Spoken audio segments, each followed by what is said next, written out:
አባታችን አደም አለይሂ ሰላም ምድር ወረደ። ሁለት ልጆች ነበሩት፣ ሃቢል ቃቢል የሚባሉ። ሃቢል አርብቶ አደር ነው። ቃቢል ገበሬ ነው። እሱ ደግሞ አርሶ አደር ነው። አዝርዕቶች ማሳዎች አሉት። አላህ ትእዛዝ ላከ ለአላህ ሰደቃ ስጡ ብሎ። ሃቢል ምርጧን እንስሳ ይዞ አቀረበ፣ ለአላህ ቁርባን አቀረበ። ቃቢል ደግሞ የደረቀውን የገረጣውን አትክልት ይዞ መጣና ለአላህ ሰደቃ አቀረበ። ያኔ በዛን ዘመን አላህ ሲቀበልህ የምታቀው ከሰማይ ሳት መጣ፣ አንተ ያቀረብከውን ትበለዋለች። ታዲያ አላህ ጥሩ ያቀረበውን ሃቢልን ተቀበለው፣ ሳትም ላከና የሱ ተበላች። ቃቢል ሲመለከት እሱን አላህ አልተቀበለው፣ ተበሳጨ፣ ሒስድ ቀሰቀሰው፣ ተቆጣ። ለአቅቱለነክ አለው። ከባድ ቃል ተናገረ። አላህ ቁርአን ላይ ዘግቦታል። እገልሃለሁ አለ። አላህ ነው የተቀበለው። ኢዝ ቀረባ ቁርባናን ፈተቁቢለ ሚን አሐድሂማ፣ አላህ ካንደኛው ተቀበለ። ለምን? ኢነማ የተቀበሉ ላሁ ሚነል ሙተቂን፣ አላህ እሱን ፈርተው ለሱ ጥሩ ነገር ያቀረቡትን ነው አላህ የሚቀበል። እገልሃለሁ አለ። ለምን ነው የምትገለኝ? አላህ እኔን ስለተቀበለኝ ነው። አሁን የምታዩት ልዩነት ይሄ ነው። እነገሌ እዚህ ደረጃ ላይ ደረሱ፣ እነገሌ እንዲህ ውጤታማ ሆኑ። ለአቅቱለነክ እገልሃለሁ አለ። አሁን መግደል ስለማይችል ስም ብቻ ሊያጠፋ ይችላል። እገልሃለሁ አለ። መጨረሻም ወንድም ለእጁን ሰነዘረ፣ ፈቀተለህ፣ ወንድሙን ገደለው። የመጀመሪያ ወንድማማች ናቸው ለሰው ልጆች ታሪክ። ገዳዩ ቃቢል ይባላል። ብዙ ጊዜ ቃቢልና ቃቢል ሰው ይምታታል። ቃቢል ቃፍ አለች፣ ቃቲል በሚለው ያዙት። ገዳይ እሱ ነበር። ሃቢል ተገዳይ። የመጀመሪያ ወንጀል ምድር ላይ ሒስድ የወለደው የወንድምንም ደም የማፍሰስ ክስተት ተከሰተ። ለዚህም ነው በዚህ ርዕስ የጀመርነው። ተከታታይ ርዕሶች ይኖሩናል ውስጣችን በሽታዎቻችን ያወጣ እንዴት እንከም ብለን። የመጀመሪያው ሒስድ ማንም የማይድንበት የበሽታዎች ሁሉ ምንጭ። ፖለቲካው ላይ የምታዩት ስንክሳር አብዛኛው ሒስድ የወለደው ሊሆን ይችላል። ሒስድ የሚወልዳቸው አገር ያፈርሳል፣ መስጂድ ይበትናል፣ ሶፍ ይለያያል። ሒስድ አላህ ይጠብቃል። አላህ ውስጣችን ያጽዳው። እንኳን ለኛ ለነቢያት ልጆች ሒስድ አልተመለሰም። ነቢዩላህ ዩሱፍ አለይሂ ሰላም አባታቸው ነብይ ነው፣ አያታቸው ነብይ ነው። ቅድም አያታቸው ነብይ ነው፣ ኢብራሂም፣ ኢስሐቅ፣ ያዕቁብ። ልጃቸው ዩሱፍ ይባላል። ዩሱፍ አባቱ ያዕቁብ ዘንድ በጣም ተወዳጅ ነበር። ሲያዩት ቆንጆ ነው ዩሱፍ።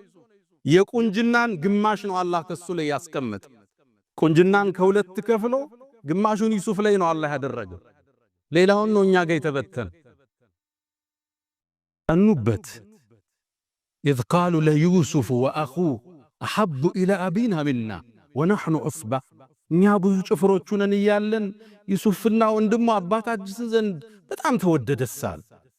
በርግጥ አሉ ሒስድ ወደ ምን እንደመራ ኢነ አባና ነቢይ ነው አባታቸው፣ ለፊ ضላሊን ሙቢን፣ ጥመት ውስጥ ነው አባታችን አሉ። ነቢይ አይሳሳትም ነበር፣ ግን ሒስድ ነቢይን ለማውገዝ ገፋቸው። ታዲያ ምን ያደርጉ? አንድን ሴራ ዘየዱ። እቅቱሉ ዩሱፍ አሉ። ሒስድ የት እንደሚያደርስ ዩሱፍን ግደሉታል። ወንድማማች ዑስባህ ጭፍራ ተሰብስቦ አለይሰ ሚንሁም ረጁሉን ረሺድ፣ ወንድማቸውን ለመግደል ወሰኑ። ለመግደልም ሲወስኑ አንድ ከነሱ ጋር ትንሽ ሚሻለው ግዴለም ጉድጓድ ውስጥ ጨምሩት፣ አልፎ ሐጆቹ ውሃ ሊቀዱ ሲሉ ይዞት ይሄዳሉ አለ። ይሄም ሌላ ገደላ ነበር። ጉድጓድ ውስጥ ጨመረው፣ ግን ይሻላል አሉ። ጉድጓድ ውስጥ ወንድማቸውን ጨመሩት። ዩሱፍም ከአባቱ ለ40 ዓመት ተለየ። አንዴ ባሪያ ሆኖ ሲሸጥ፣ ሌላ ጊዜ እስር ቤት ሲገባ፣ ሌላ ጊዜ ዚና ሰራ ተብሎ አህያ ላይ ተደርጎ በግብጽ ከተማዎቹ ሲዞር የመከራን የሰቀቃን ጊዜ አሳለፈ። ይሄን ግፍ የፈጠሩበት የነቢያት ልጅ የሆኑት ወንድሞቹ ነበሩ። ሒስድ ምቀኝነት የነቢይን ቤት ይረብሻል። አባታቸውን አመጹ፣ አላህንም አስቆጡ። ወንድማቸውን ለሰቆቃ ዳረጉት። ሒስድ አቡ ጀህልን እስልምናን ከመቀበል ያገደው ምቀኝነት ነው። ነብዩ አለይሂ ሰላቱ ወሰላም እውነተኛ መሆናቸውን አቡ ጀህል ያውቃል። ረሱሉ አለይሂ ሰላቱ ወሰላም ለሊት ተነስተው ሶላት ቁርአናቸው ድምጻቸው ማራኪ ነው ሲቀሩ አቡ ጀህል በሌሊት መጥቶ ያዳምጣቸው ነበር። እውነተኛ መሆናቸውን ጠንቅቆ ያውቅ ነበር አቡ ጀህል። አንዴ በሌሊት ወጥቶ ሲሄድ ቁረይሾች አዩት። የቁረይሽ ያን ያደረጃጅ አንድ ንጉስ የለም፣ በርካታ ንጉሶች ነው ያሉበት። በአንድ ላይ በህብረት ነው የሚመሩት። ቤተሰብ ሁሉም አላቸው ዘሮች። ያዙት። አንተ አቡ ጀህል በሌሊት እየመጣ መሐመድን ለምን የምታዳምጥ? አሁንም ድንገት ያልፋቸዋል። መጨረሻ ያዙትና አቡ ጀህል ወይ እውነታውን ንገረን አሉት። ስሙ ያኔ አበል ሐከም ይባላል። የጥበብ አባት ነበር የሚባል። እስልምናን ብርሃን ማየት ካልቻለ ይሄ ደንቆሮ ነው እንጂ አሉና ረሱል ሰለላሁ ዐለይሂ ወሰለም አቡ ጀህል የድንቁርና አባት ነው ያሉት መጨረሻ ነው ረሱል ሰለላሁ ዐለይሂ ወሰለም። የአበል ሐከም አሉት አንተ የጥበብ አባት ሆይ ማለት ነው። መሐመድ ግን ትክክለኛ ነው እንዲህ አሉት። እውነትህን ንገረናል። እውነት ልንገራችሁ አላው እኛና የመሐመድ ቤተሰቦች እኮ በስልጣን ተወዳደርናል። አበሉ አበላን፣ አዘመቱ አዘመትን፣ አለበሱ አለበስን። እኩል እንደ ፈረስ ስንሄድ ከኛ መሃል ነብይ ያላሉ አለ። ከነኛ ቤት ደግሞ ነብይ ማለት አይችልም። فقالوا عندنا نبي يأتيه خبر من السماء ከሰማይ ዜና የሚመጣለት ነብይ ያለኛ ቤት አሉ። ታዲያ እንዴት በዚህ መወዳደር እንችላለን? በአላህ ይሁንብኝ መቼም አልከተለው ማለት አላህ ተቆጣ፣ አንቀጽ አወረደ። فإنهم لا يكذبونك አንተ መሐመድ አንተን እኮ ያስተባብሉ እውነተኛ መሆንን እስላምን ጽት ያለ ብርሃን መሆኑን ያውቃሉ። ولكن الظالمين بآيات الله يجحدون ግን በዳዮቹ በአላህ አንቀጽ ይኮራሉ፣ ያስተባብላሉ። ይሁዳዎች ረሱልን እንዳይከተሉ የጋረደባቸው ሒስድ ነበር። የመጨረሻው ነብይ ይመጣል እናንተ ጋር ገና እንፋለማለን እያሉ መዲና ውስጥ ለሚኖሩ አረቦቹ ይናገሩ ነበር። መጽሐፋቸው ላይ ተጠቅሷል። መልኩ፣ ቁመናው፣ ሽፋሽፍቱ፣ ያይኑ ቅድ ነጩ የጸዳ ጥቁር የጠቆረ አንገተ መቃ አፍንጫው ስንደዶ ጥቁር ጸጉር ያለው ደረቱ ሰፊ ቁመናው መካከለኛ ተጠቅሶላቸው ያዕሪፉነሁ አላህ ያቁታል እኮ ሙሐመድ ከማ ያዕሪፉነ አብናአሁ ልጆቻቸውም ያቁትን ያህል እኮ ያቁታል። ተላከ ነብዩ አለይሂ ሰላቱ ወሰለም ረሱሉ ሲላኩ ሲያዩት ከዓረብ ነው። እነሱ ከበኒ እስራኤል ይሆናል ብለው ነበር። አንከተለው ማሉ ነብዩ አለይሂ ሰላቱ ወሰለም። ሒስድ ኩፍር ያስጨብጣል። ምቀኝነት ቀይ መስመር ያስረግጣል። የፈንጅ ቀጠና ነው። አስተባበሉ፣ ራቁ። ረሱልን አለይሂ ሰላቱ ወሰላም ጠላት እንደሆኗቸው እስከ ጫፍ ዘለቁ። ቁረይሽ ጋር ያበሩ በኒ ቁረይዛዎች ለማጥፋት ያልቆፈሩት ድንጋይ የለም። ሒስድ አላህ ውስጣችን ያጽዳው። በሒስድ የተሞላው ልባችን ዛሬ ሜዳችን አበላሸው። ፌስቡክን በከለው፣ ቲክቶክን አወከው። ስድም፣ ዝልፊያ፣ ማንጓጠጥ፣ መኮፈስ፣ ተናጋሪው ማዳማጩ። ነብዩ አለይሂ ሰላቱ ወሰላም ይሄ በሽታ ከባድ መሆኑን ስለሚያውቁ በርካታ ማስጠንቀቂያዎችን ሰጥተዋል። ጥፋትን የሞላበት ነው። ኢያኩም ወልሐሰድ ሰውን መመቅኘትን ባካችሁን ተው። فإن الحسد حسد እኮ يأكل الحسنات حسناتاችሁን ይበላዋል። كما تأكل النار الحطب ልክሳት ያቀረብክለትን እንጨት ወደ አመድ እንደሚለውጠው ሶላትህን፣ ሐጅህን፣ ዘካህን የሚበላ ነው አሉ። ለምን ሐሲድ ስትሆን ታማለህ። ልክ አልፎ ሲሄድ አንጓጣ እሱ እኮ እናቀዋለን ነው የምትለው። ገና ታማለህ፣ ተንኮል ትሰራለህ። እልፍ ብለው ሲሕሩ የሰሩ ሰዎች አሉ። ሰዎች ላይ ትዳር ሊበትኑ ተሳካላት። እሱ እኮ ዘጋ በሀብቱ፣ ልጆቹ እኮ ውጤታማ ሆኑ። እንዴ እሱ የተከበረ እኮ ነው ተጭኖታል እኮ ዱንያው ይላል። ወንጀል ያሰራል፣ ስም ያስጠፋል። እሱ ስታይ ፊት እንደተኮሳተረን። ከዛም ነብዩ አስከትለው ምን አሉ? ሒስድ እኮ አሉ ጸጉርን አይደለም ይላጨው ዲንን ይላጫል። ሰውየውን ከዲን ሊያወጣው ይችላል። ይሄስ ሐሰናህ ጋ ነው አካልህንም ይጎዳዋል። ሐሲድ እንቅልፍ የለው። ሌላው ለበላው እሱ ይራባል። ሌላው ለነዳው እሱ ይቆጫል። ሁሌም አላህ ጋር ፍልሚያን ሕይወትህንም ሊያስከፍል ይችላል። በአባስያዎች ስርወ መንግስት ውስጥ በእስልምና ታሪክ ኡመውያ በኋላ አባስያ ምንላቸው መጥተዋል። በእነሱ ያገዛዝ ዘመን አንድ ታዋቂ መሪ ነበር፣ ሙዕተስም ይባላል። አሞሪያ የምትባለውን ከተማ ጦር አዘምቱ የከፈተ ትልቅ ንጉሥ ነው። ታዲያ እሱ ዘንድ አንድ ገጠሬ ተወዳጅ ሆነ። ይቀርባል፣ ያጫውተዋል። ንጉሡ ወደደ፣ ያቀርበዋል። እሱን በጣም ሲያቀርበው የተመለከተ አንድ ሚኒስትር ይህን ሰው እንዴት ነው ከዚህ ማርቀው ብሎ ወሰነ። ከዛም ቤቱ ጋበዘው። ነጭ ሽንኩርት የበዛበት ምግብ አዘጋጀለት፣ እንዲሸታፉ ማለት ነው። በጣም አበላው። ከዛም ምን አለው? ማታ ወደ ንጉሡ ስትሄድ የነጭ ሽንኩርቱ ሽታ ንጉሡን እንዳያውከው አፍህን እባክህ ዘጋርጋ አውራው አለው። ተስማማ። ታዲያ ሚኒስትሩ ቀድሞ ወደ ንጉሡ ገብቶ ነበርና ንጉሥ ሆይ ታሪኮን እየሰሙ ነው አላቸው። ምን ተፈጠረ? ያ እኮ ብታመጣው ያን እንግዳ ሳያስፈቅድ የሚገባው የቅርብ ወዳጅ ንጉሡ አፉ ይሸታል እያለ እያወራ ነው አለው። ተበሳጨ ሙዕተስብ። እኔ ባከበርኩ ባቀረብኩት እኔን ከባድ ነው ለነገሥታት ይሄም መባል። ያ ምስኪን ገጠሬ ቤት ገባ ንጉሡ ጋር። እንደገባም ነጭ ሽንኩርቱ እንደሸተው ምሳሌ የበላው አፉን ይዞ ማናገር ጀመረ።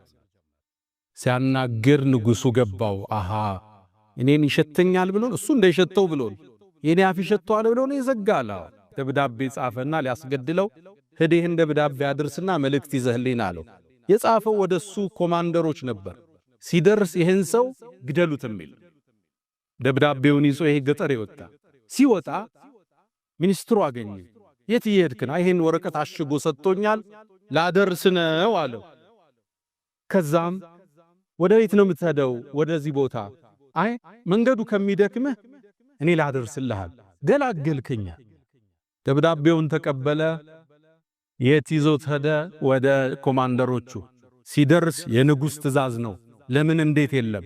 እንደመጣ ተቀበሉና ቀሉት ያንን ሚኒስትር። ከዛ ሚኒስትሩ ሲጠብቅ የለም ንጉሡ። 2 ቀን 3 ቀን አላገኘው።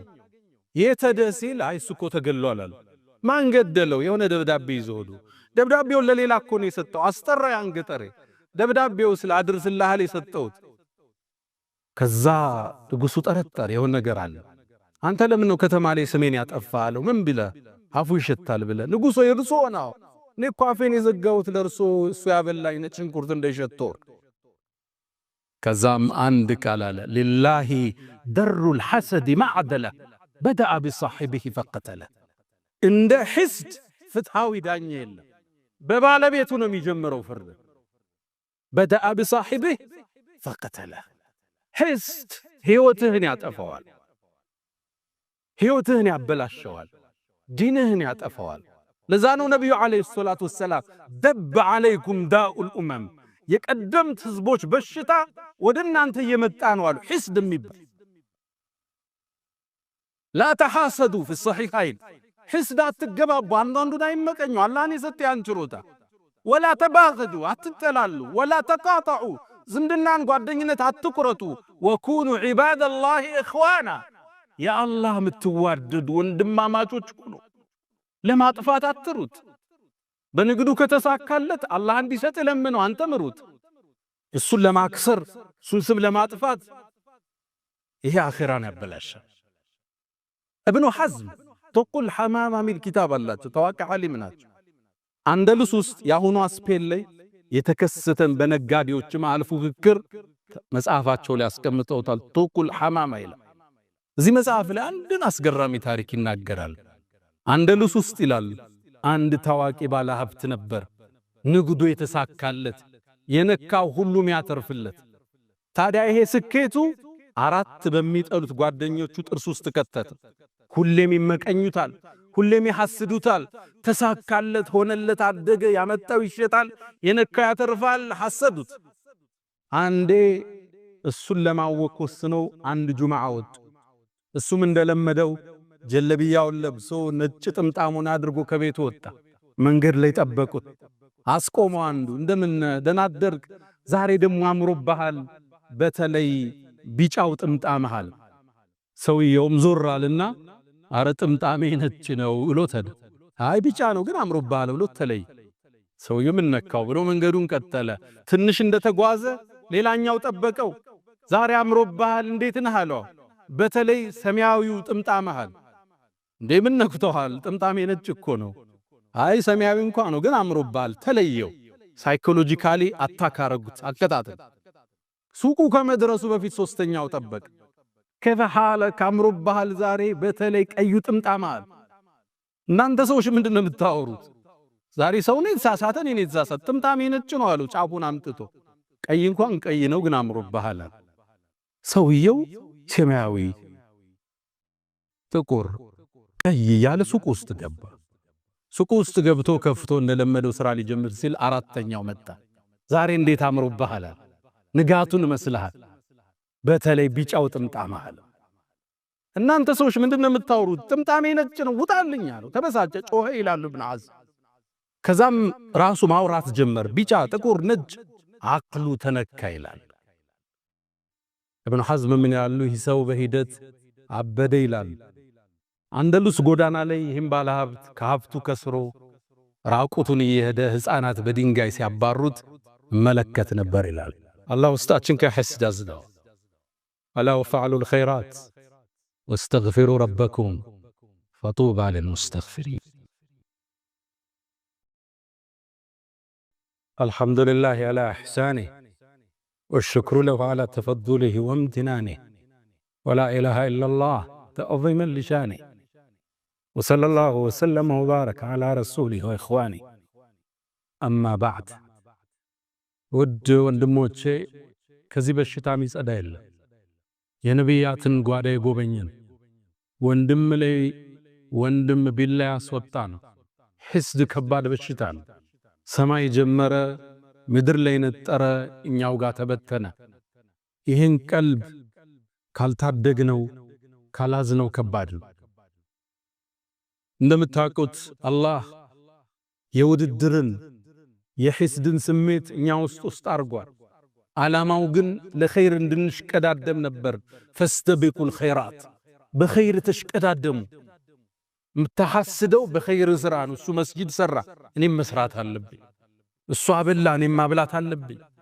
እሱ ሰደቃ ሰጠ እኔም እሰጣለሁ። የልጆቹ ሐፈዙ እኔም ማሳሐፈዝ አለብኝ። ምንጩ ንጥረ ነገሩ ኸይር ነበር ያዘለው። ወሳሪዑ ተሯሯጡ ተሽቀዳደሙ ነበር። ገለበጥ ነውና ለተንኮላዋለሁ። ይሄን አላህ ያስቀመጠው እኛ ውስጥ ያለን ኢነርጂ ስሜት ገለበጥ ነው። ነብዩ አለይሂ ሰላቱ ወሰላም ለሐሰደ ኢላ ፊትነተይ ለሁለት ነገር ቢሆን እንጂ ሕስድ የለም ይላል። አንድ ሰው አላህ ብር ሰጥቶት ሲበትን ካየው አረስጠንና እንበትን ይሄ ይቻላል። አለም ለአንዱ ዒልም አላህ ሰጠው ቁርአን ሰጠው ሲያቀራ ሲያስተምር አየው እንደሱ ስጠንና እንስጥ ይሄ የሚመሰገን ነው አሉ ነብዩ አለይሂ ሰላቱ ወሰላም። መነሻው ሕስድ ኸይር ነበር፣ ውድድር ነበር። አላህ የሰው ልጆችስ መፍጠር የፈለገው ለሚثل هذا فليعمل العاملون فليتنافس المتنافسون ፉክክር ውድድር ሩጫ እንዲጀመር ነበር። እኛ ገልብጠን ሰው ማጥፊያ ያደረገ። እንዲህ አይነት ስሜት የተሰማው ሰው ሶስት ነጥቦችን ይመልከታል። የመጀመሪያ ሕስድ ዲንህን የሚላጭ መሆኑን ልብ በል፣ እሱን ልብ በል። ሁለተኛ ሕስድ ማለት አላህ የሰጠውን ጸጋ መቃረን፣ ጦርነት ከአላህ ጋር። አም يحسدون الناس على ما آتاهم الله من فضله አላህ ለባሮች የሰጠውን ጸጋ ይመቀኛሉ እንደ ይላል። አላህ የራሱ ጥበብ አለው። አንዱን ሀብታም፣ አንዱን ማዕከለኛ፣ አንዱን ዓሊም፣ አንዱን ጃሂል፣ አንዱን ጤነኛ፣ አንዱን በሽተኛ። ወረፈዕና ባዕضኩም ፈውቀ ባዕድን ደረጃት አበላልቷል። አንተ ጥበበኛ አይደለህም ማለት ነው። ሐሲድ ማለት ውሳኔ ትክክል አይደለም። ለምን ልጆች ሰጠኸው? ለምን ሀብት ሰጠኸው? ለምን ዒልም ሰጠኸው?